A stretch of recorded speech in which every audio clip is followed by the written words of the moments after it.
नमस्कार. आईच्या किचनमध्ये आपले खूप खूप स्वागत आहे. आज मी तुम्हाला उन्हाळी वाळवणाचा एक वेगळा पदार्थ दाखवणार आहे. त्याच्यासाठी मी हा एक ग्लास साबुदाणा घेतलेला आहे. हा रात्रभर 1.5 ग्लास पाण्यामध्ये या ग्लासाने मी प्रमाण घेतलेलं आहे. या ग्लासानेच 1 ग्लास साबुदाणा घेतलेला होता.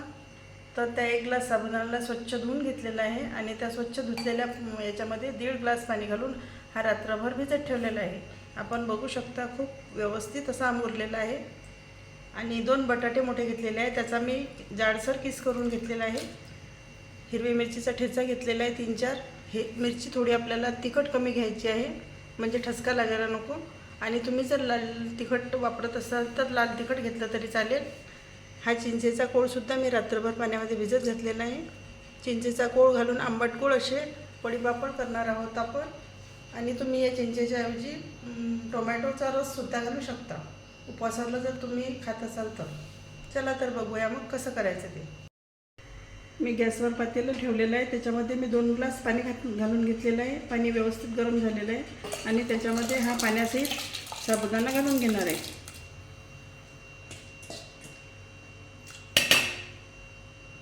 आणि हिरवी मिरचीचा जो ठेचा केलेला आहे तो सुद्धा मी याच्यामध्ये घालून घेते. चिंचेचा जो आपण कोळ काढलेला आहे तो सुद्धा पाण्याने गाळून घ्यायचा आहे.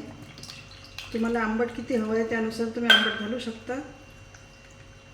खूप छान लागतात हे पापड आणि आंबट गोड असे. याच्या आधी मी तुम्हाला फक्त साबुदाण्याचे पळीपापड करून दाखवलेले आहे. आता साबुदाणा आणि बटाट्याचे करून आता याला व्यवस्थित शिजून घ्यायचं आहे. आता मी याच्यामध्ये चवीनुसार मीठ घालून घेते.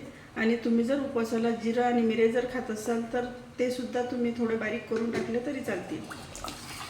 आता हे व्यवस्थित शिजून घ्यायचं आहे. त्याला आता व्यवस्थित उकळी आलेली आहे. याच्यामध्ये मी जवळजवळ 4 ग्लास पाणी टाकलेलं आहे. म्हणजे आपण जो चिंचेचा कोळ भिजत टाकला होता त्याच्यामध्ये सुद्धा मी अर्धा ग्लास पाणी टाकलेलं होतं. असं सर्व मिळून मी 4 ग्लास पाणी याच्यामध्ये घातलेलं आहे. तुम्ही अजूनही पातळ करू शकता याला जर हवं असेल तर. आणि आता याला उकळी आल्यानंतर मी जो बटाट्याचा आपण किस केलेला आहे तो घालून घेते. खूप जास्त आपल्याला बटाट्याचा किस शिजवायचा नाही आहे. तो एका वाफेवर शिजतो कारण की तो त्याच्यामध्ये दिसायला हवा म्हणून शेवटी घालते मी. आणि 5 मिनटं परत शिजून घ्यायचं याला. बटाट्याचा किस टाकल्यानंतर बटाट्याचा किस टाकल्यानंतर मी 5 मिनटं शिजू दिलेलं आहे. आणि आता गॅस बंद करून घेते आणि थोड्या वेळ याला थंड होऊ द्यायचं आहे. आणि नंतर आपण प्लॅस्टिक पेपरवर याला टाकून घेऊ. प्लॅस्टिक पेपरला मी तेल लावून घेते. आता या प्लॅस्टिक पेपरला मी तेल लावलेलं आहे आणि याच्यावरती आता हे घालून घेते. तुम्ही याच्यापेक्षा थोडं पातळसुद्धा हे करू शकता परंतु असे दाणे दाणे दाताखाली आल्यानंतर छान लागतात म्हणून मी थोडंसं घट्टच केलेलं आहे. आणि तुम्ही मिक्सरमध्ये सुद्धा हा साबुदाणा भिजवल्यानंतर बारीक करू शकता. तो सुद्धा छान लागतो. या प्लॅस्टिक पेपरला मी किंचित थोडासा तेलाचा हात लावलेला आहे. खूप जास्त तेलाचा हात लावायचा नाही आपल्याला नाहीतर वास सुटतो तेलाचा. आणि आता अशा पद्धतीने मी उन्हामध्ये हे 1 दिवसासाठी कडक उन्हामध्ये छान वाळून घेते. आता 1 दिवसाच्या उन्हामध्ये मी कडक वाळून घेतलेले आहे. ऊन कडक असल्यामुळे एका दिवसातच छान वाळलेले आहे.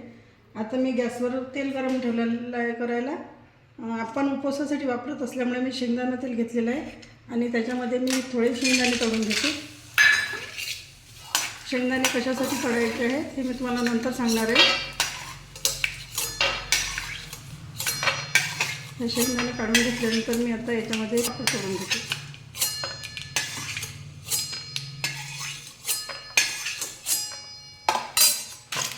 तेल थोडं अजून कडक होऊ द्यायचं आहे.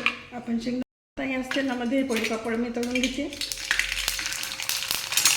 अशा पद्धतीने बाकीचे तळून घेते मी आता.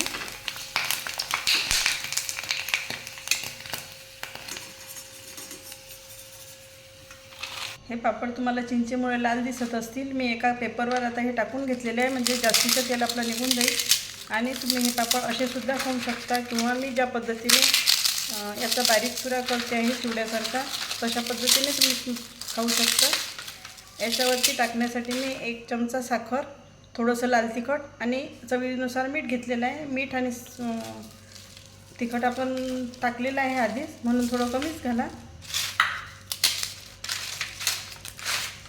असे जर तुम्ही केला चिवडा तर खूप छान लागतो. आणि ऐनवेळी जर आपल्याकडे पाहुणे आले तर पाहुण्यांना द्यायला सुद्धा खुसखुशीत आपला चिवडा तयार होतो.